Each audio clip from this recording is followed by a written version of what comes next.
Halo, selamat datang di channel Ruang Taktik Top 11.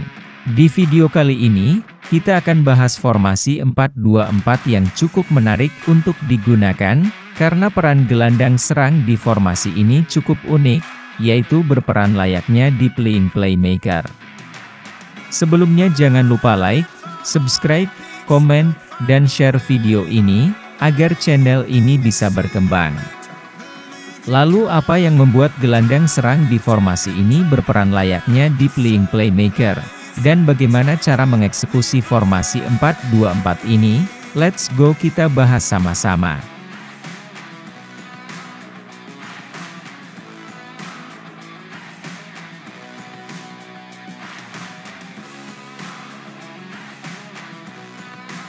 Terinspirasi dari pemain Inter Milan yaitu Hakan Çalhanoğlu, yang posisi aslinya adalah gelandang serang, oleh Simone Inzaghi digeser ke belakang, sehingga perannya menjadi gelandang bertahan. Untuk menerapkan taktik ini di game Top 11, formasi 4-2-4 menjadi opsi yang cukup menarik. Dalam formasi 4-2-4, salah satu gelandang serang di formasi ini akan sering turun ke belakang, sehingga posisinya terlihat seperti gelandang bertahan di belakang dua gelandang sentral.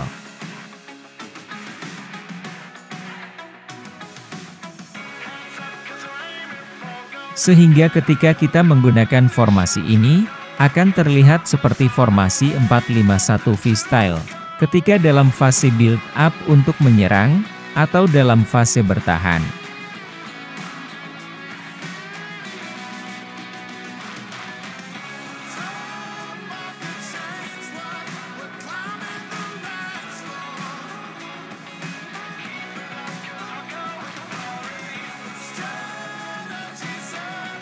Gelandang serang ini akan menjadi pengatur serangan di lini tengah, layaknya peran di playmaker.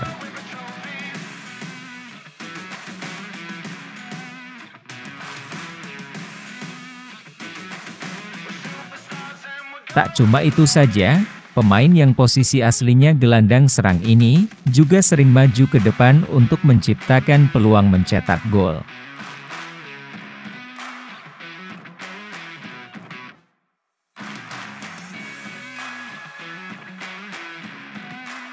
Gelandang serang yang akan berperan sebagai di playmaker ini, adalah gelandang serang yang kita tempatkan di sebelah kanan.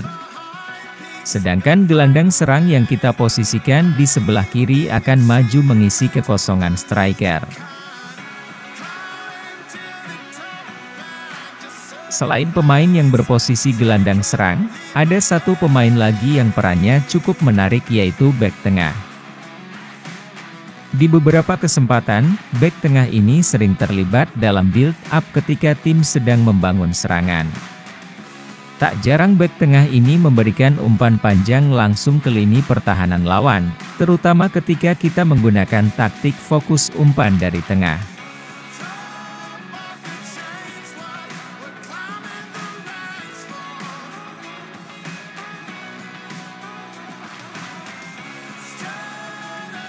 Di formasi 4-2-4 ini, tidak banyak pemain yang harus mempunyai gaya main tertentu. Pemain yang harus mempunyai gaya main atau akan lebih bagus ketika menggunakan gaya main tertentu hanya ada 3, yaitu 2 gelandang serang dan bek tengah. Sisanya kita bisa pakai gaya main apapun sesuai yang kita inginkan. Untuk gelandang serang yang kita tempatkan di sebelah kiri, gaya main yang paling cocok adalah false nine, karena pemain ini akan mengisi kekosongan striker yang tidak kita gunakan di formasi 4-2-4 ini. Sedangkan gaya main gelandang serang yang akan kita jadikan sebagai di playmaker adalah gaya main engance. Jika kita baca dari deskripsinya, engance mahir mengontrol bola dan mampu berpikir cepat. Penghubung lini tengah dan depan ini menggerakkan bola dengan cekatan, keterampilan teknis dan asisnya hebat. Berkaca dari deskripsi yang tertera, serta peran gelandang serang yang bertugas mengatur serangan, turun ke bawah untuk menjemput bola, serta memprogresikan bola dari tengah ke depan sebagai penghubung, maka kita bisa simpulkan bahwa pemain dengan gaya main engence ini adalah pemain terpenting ketika kita menggunakan formasi 4-2-4. Untuk bek tengah, gaya main yang cukup bagus untuk kita gunakan adalah gaya main bek pengolah bola. Di beberapa momen bek tengah ini cukup sering memberikan umpan panjang ke lini depan, meskipun tidak mempunyai gaya main. Jadi fungsi gaya main bek pengolah bola ini adalah mengoptimalkan atau memaksimalkan peran bek tengah, yang cukup sering terlibat dalam fase menyerang. Jika kita tidak mempunyai dua bek tengah dengan gaya main bek pengolah bola, usahakan kita punya satu bek tengah yang memiliki gaya main bek pengolah bola, sisanya kita bisa pakai gaya main yang lain. Jika kita baca dari deskripsinya, bek pengolah bola memadukan ketangguhan bertahan dengan teknik, mereka menghentikan serangan dan mengumpan bola dengan mulus ke lini tengah, atau menahannya untuk mengatur tempo.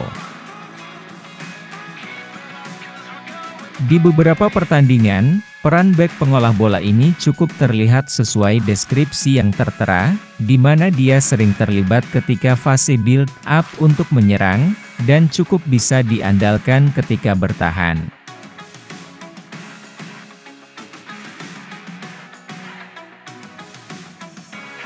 Opsi taktik terbaik ketika kita menggunakan formasi 4-2-4 ini adalah mental tim menyerang atau normal.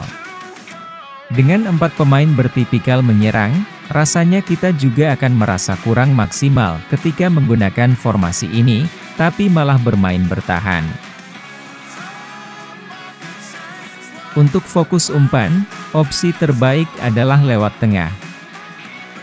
Tapi kita bisa juga menggunakan fokus umpan perpaduan atau sayap, menyesuaikan dengan formasi lawan yang sedang kita hadapi, atau ketika dalam pertandingan umpan dari tengah tidak berjalan dengan baik. Untuk gaya mengumpan, opsi terbaik adalah perpaduan. Dengan gaya mengumpan perpaduan, pemain bisa memainkan umpan pendek ketika bola dikuasai oleh gelandang, bisa juga melakukan umpan panjang ketika bola dikuasai oleh pemain belakang. Untuk serangan balik, kita sesuaikan dengan gaya bermain lawan. Untuk gaya tekanan, kita bisa menggunakan gaya tekanan rendah untuk taktik standar, tapi di tengah pertandingan, kita bisa ganti menjadi gaya tekanan tinggi, jika pertahanan kita sering diserang. Untuk gaya tackle, gaya penjagaan dan jebakan offside, kita sesuaikan saja dengan situasi dan kondisi dalam pertandingan.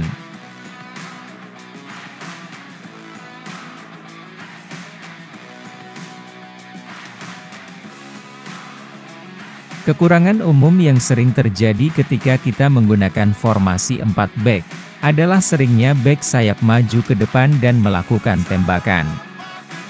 Jika situasi seperti ini terjadi ketika melawan tim yang mutunya di bawah tim kita, kemungkinan menjadi golnya adalah 50-50. Tapi ketika situasi seperti ini terjadi ketika melawan tim yang mutunya sama atau di atas tim kita, kemungkinan menjadi golnya sangat kecil. Kekurangan selanjutnya adalah ketika melawan tim yang pemain di lini tengahnya lebih unggul dari pemain di lini tengah kita. Tidak adanya gelandang bertahan, membuat lini tengah cukup rentan ditembus ketika kalah kualitas dengan tim lawan.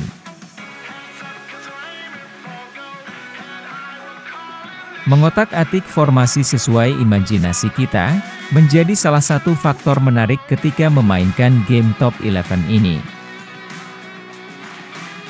Jika ada yang ingin memberikan saran formasi yang ingin dibahas, silahkan tulis di kolom komentar. Terima kasih sudah menonton sampai detik ini, semoga sehat selalu dan semoga video ini bermanfaat.